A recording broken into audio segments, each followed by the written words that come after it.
Puji dan syukur ya Tuhan kami naikkan kehadirat-Mu. Karena kasih Tuhan senantiasa menyertai kehidupan kami. Sehingga Tuhan, kami boleh menikmati kehidupan yang Engkau anugerahkan hingga saat ini. Dan pada saat ini Tuhan, kami mau beribadah, memuji, memuliakan Engkau. Sekalipun ya Tuhan, jemaat Tuhan berada di rumah masing-masing. Tapi berkenanlah Engkau atas ibadah ini. Sejenak kami disapa oleh firman-Mu. Kiranya Roh Tuhan berkuasa atas kami. Dalam Kristus Yesus. Amin. Saudara-saudara yang kekasih, firman Tuhan yang menyapa kita pada minggu ini dari kitab Lukas 4 ayat 31 sampai ayat yang ke-37. Saya bacakan bagi kita sekalian. Demikian firman Tuhan. Kemudian Yesus pergi ke Kapernaum, sebuah kota di Galilea, lalu mengajar di situ pada hari-hari Sabat. Mereka takjub mendengar pengajarannya, sebab perkataannya penuh kuasa. Di dalam rumah ibadat itu ada seorang yang kerasukan setan, dan ia berteriak dengan suara keras, "Hai engkau, Yesus orang Nazaret, apa urusanmu dengan kami? Engkau datang hendak membinasakan kami? Aku tahu siapa engkau, yang kudus dari Allah." Tetapi Yesus menghardiknya, katanya, "Diam, keluarlah daripadanya." Dan setan itu pun menghempaskan orang itu ke tengah-tengah orang banyak, lalu keluar daripadanya, dan sama sekali tidak menyakitinya. Dan semua orang takjub. Lalu berkata seorang kepada yang lain, katanya, "Alangkah hebatnya perkataan ini. Sebab dengan penuh wibawa dan kuasa, ia memberi perintah kepada roh-roh jahat, dan mereka pun keluar. Dan tersebarlah berita tentang dia kemana-mana di daerah itu." Sedemikian jauh pembacaan firman Tuhan. Saudara-saudara yang dikasihi Tuhan Yesus, kita semua tentu pernah mendapat pengajaran atau berjumpa dengan guru. Mungkin jemaat Tuhan juga ada di antaranya sebagai guru. Kita memiliki berbagai macam pengalaman dengan guru yang pernah bersentuhan dengan kita. Seorang guru tentunya memiliki bahan pengajarannya. Para guru juga memiliki gaya masing-masing dalam mengajar. Ada yang biasa-biasa saja, tapi banyak juga guru yang memiliki talenta, memiliki wibawa atau kuasa mengajar secara luar biasa. Dan tentunya ada tugas seorang guru adalah memberikan pencerahan atau mencerdaskan muridnya. Saudaraku, Yesus adalah juga seorang guru. Dalam nats bacaan kita melihat bagaimana Yesus mengajar di rumah ibadat. Dan reaksi para pendengar Yesus dikatakan merasa takjub. Orang-orang yang mendengar pengajaran Yesus merasa takjub. Artinya saudara-saudara, pendengar Yesus merasa kagum, merasakan kehebatan Yesus mengajar. Itu berarti mereka boleh menangkap, memahami apa yang diajarkan oleh Yesus. Mengapa saudara-saudara Yesus mampu memberikan ketakjuban? Yang pertama, karena Yesus memang memiliki kuasa dalam pengajarannya, bahwa kuasa Yesus berasal dari Allah. Jiwanya, kemauannya, rencananya menyatu dengan kehendak Allah. Yang kedua, Yesus mengajar sesuai dengan perkataannya. Jadi apa yang diajarkan Yesus itu juga sebenarnya yang sering diungkapkan Yesus. Kuasa Allah terpadu secara harmonis dengan kasih-Nya.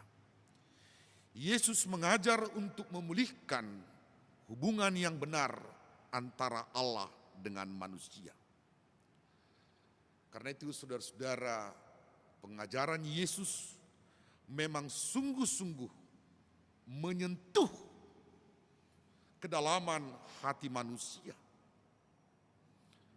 Sekaligus juga mengusik hati dan perasaan manusia. Dan itu saudara-saudara yang dapat memberikan perubahan atau reaksi dari pendengarnya. Itu juga sebabnya saudara-saudara, ketika semua orang dengan tekun mendengar pengajaran Yesus, tiba-tiba terjadi kekacauan. Ada orang yang berteriak. Apa teriakannya dikatakan pada ayat 34. Hai engkau Yesus orang Nazaret, apa urusanmu dengan kami? Engkau datang hendak membinasakan kami? Aku tahu siapa engkau, yang kudus dari Allah.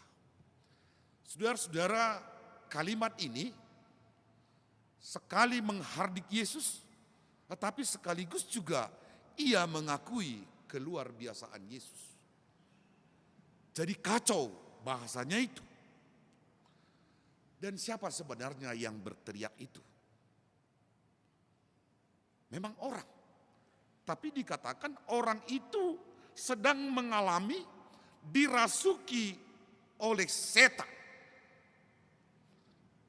Orang yang berkata itu dirasuki oleh roh jahat. Itu berarti sesungguhnya saudara-saudara, yang berkata-kata itu adalah roh jahat yang tinggal di dalam diri orang tersebut. Nah ini saudara-saudara menjadi renungan bagi kita. Bisa saja setiap orang, setiap kita memang sebagai manusia, tapi dirasuki oleh suatu roh. Dan yang berbahaya tentunya adalah roh jahat. Roh jahat dengan roh Tuhan tentu terdapat jurang pemisah yang tidak ada titik temunya. Sebab Allah sesungguhnya saudara-saudara menghendaki kebenaran, sementara setan menghendaki keonaran, kekacauan, bahkan kejahatan.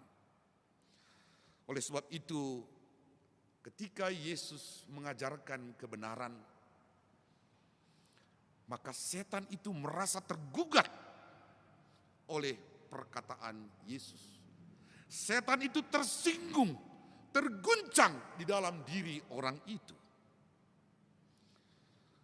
roh jahat itu pun tak kuasa berhadapan dengan kuasa Yesus. Lalu Yesus pun berkata pada ayat 35, "Diam! Keluarlah daripadanya." Yesus mengatakan itu kepada orang yang dirasuki setan itu. Akibatnya setan itu menghempaskan orang yang dikuasainya. Artinya setan itu keluar dari diri manusia itu. Dan orang yang sebelumnya dirasuki setan itu pun menjadi tenang. Nah, ini saudara-saudara apa yang dikatakan di sini. Roh jahat atau setan itu seringkali memang membuat manusia itu sendiri hidup dalam kegelisahan. Jadi kalau saudara-saudara sering gelisah, bisa berdoa dulu. Jangan ada suatu roh jahat di dalam diri kita. Yesus yang mengalahkan segala kuasa roh jahat itu menjadi undangan bagi kita untuk percaya pada kuasa dan kasih Yesus. Saudara-saudara seiman, di dunia ini memang ada setan. Ada kuasa jahat. Lalu bagaimanakah setan itu? Lalu kita berpikir, oh setan itu ada di kuburan. Bisa jadi. Ia tinggal di pohon-pohon besar, bisa jadi. Ia bisa menembus tembok, bisa jadi. Gajang do obuna, bisa jadi. Marbirong do pakaiana, dan di dege tano, bisa jadi. Tapi setan juga bisa tinggal di dalam diri manusia. Itu yang kita lihat tadi dalam teks ini. Yesus harus mengeluarkan roh jahat itu, setan itu dari diri manusia. Dan roh jahat memang mempunyai kuasa. Jadi margugodo simbolisi. Ia dapat memainkan perannya bagi orang-orang yang lemah imannya. Nah ini saudara-saudara. Setan itu, roh jahat itu mampu memainkan perannya terhadap orang-orang yang lemah imannya. Alai anggutu gudo hapor siapta. Bebiar do simbolis. Itu so kejujut hitam martang yang tu debata asa mengulu hapor siauta. Asa tu debata hita mar hapor siau. Unak kita mar hapor siaun tu gogo ni portibion. Orang-orang yang dirasuki roh jahat selalu memikirkan, melakukan hal-hal yang tidak dikehendaki Allah. Dan perbuatannya seringkali menimbulkan kegelisahan orang lain. Jadi bukan hanya dirinya, tapi orang lain pun bisa gelisah. Seorang yang dirasuki oleh roh jahat akan selalu gerusa-gerusu, tidak tenang, sering membuat gaduh, ucapannya ngaur, dan yang paling terasa saudara-saudara, suka menyakiti sesamanya, sehingga orang lain turut terganggu. Jadi molo terganggu tabai jol bah, tapi kiri jo. Hai undang-undang nuaing au disonggopi tod dinahodar. Kita harus mencoba diri kita mengerem sesuatu sehingga orang lain tidak terganggu. Saudara-saudaraku, banyak orang mencari wibawa atau kuasa berdasarkan hal-hal yang panah. Dan semua itu tidak akan bertahan lama. Ya banyak yang bisa orang mencari sebuah kuasa dalam dirinya, membangun kuasa dalam dirinya lewat kuasa dunia ini. Ini tidak akan lama bertahan dan itu akan menggelisahkan dirinya sendiri. Wibawa atau kuasa sesungguhnya hanya dapat diperoleh dari Tuhan dan hidup berdasarkan kasih dan kebenaran Tuhan. Disitulah kita memperoleh kuasa dalam hidup ini. Saudara-saudara seiman, firman Tuhan ini mengajak kita untuk mau melepaskan atau membuang roh jahat yang menguasai hidup kita. Supaya setiap tindakan dan perbuatan kita sesuai dengan kehendak Allah. Bagaimana supaya keluar roh-roh jahat dari diri kita? Kita terbuka untuk teguran Tuhan. Kita mau dengar-dengaran akan firman Tuhan. Jika memang bertentangan dengan kehendak kita dari firman Tuhan itu, kita harus menomorsatukan firman Tuhan itu. Ketika kita merasa terguncang oleh firman Tuhan, sadari saudara-saudara, jangan-jangan diri kita sedang dikendalikan oleh roh jahat. Ketika ada niat-niat jahat dalam diri kita, melakukan kejahatan, mengganggu orang lain, mungkin roh jahat sedang beraksi di dalam diri kita. Minta pengampunan kepada Tuhan. Berdoa kepada Tuhan agar kita dikuasai oleh roh Tuhan. Yang berikut saudara-saudara, kita tentunya sekarang semuanya sedang berada dalam letih lesu, susah, bingung. Dalam situasi ini saudara-saudara, kita hendaknya tidak menyampaikan kata-kata yang melemahkan siapapun. Tetapi hendaklah perkataan kita memberikan semangat, sukacita, dan pengharapan bagi banyak orang. Ya, dunia sekarang kita, saudara dan saya, sedang letih saat ini. Sedang bingung oleh penyakit yang merajalela sekarang. Dalam situasi demikian saudara-saudara, jangan kita tambahi dengan kata-kata yang membuat orang lemah. Tapi buatlah orang lain menemukan semangat, sukacita, dan pengharapan. Yesaya 50 ayat 4 berkata, Tuhan Allah telah memberikan kepadaku lidah seorang murid, supaya dengan perkataan aku dapat memberi semangat baru kepada orang yang letih lesu. Dan ini saudara-saudara menjadi tugas kita semuanya dalam situasi sekarang ini. Kita perlu membersihkan diri kita dari roh-roh jahat. Kita membuka pikiran dan hati kita terhadap firman Tuhan. Kita memberikan hidup ini dalam tuntunan roh Tuhan. Dengan demikian, kuasa roh Tuhan akan menuntun kita pada ketenangan dan kedamaian hidup. Amin. Kita berdoa. Terima kasih ya Tuhan untuk firman-Mu.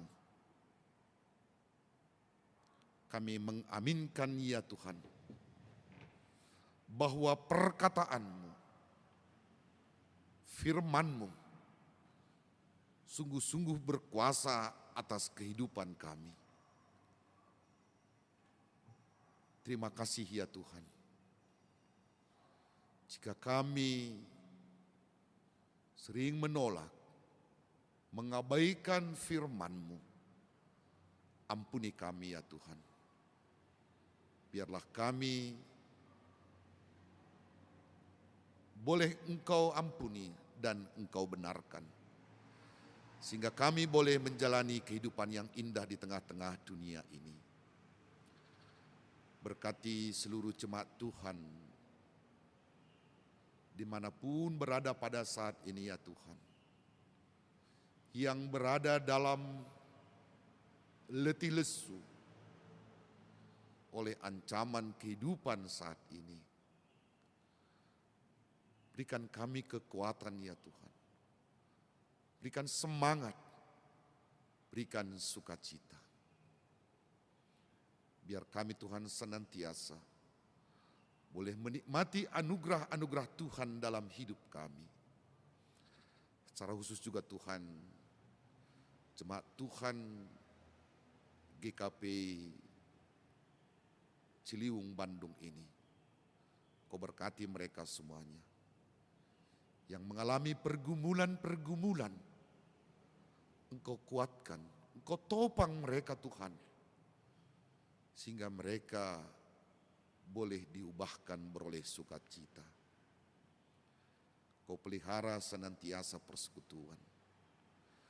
Juga para hamba Tuhan, penatua, majelis, yang tentu pada saat ini mengalami berbagai kesulitan dalam mengelola persekutuan di jemaat ini. Tuhan berikan juga hikmat dan kekuatan kepada mereka. Sehingga Tuhan persekutuan dan peribadahan jemaat Tuhan senantiasa boleh menjadi hormat dan kemuliaan bagi nama-Mu. Dalam Kristus Yesus kami berdoa dan bersyukur. Amin.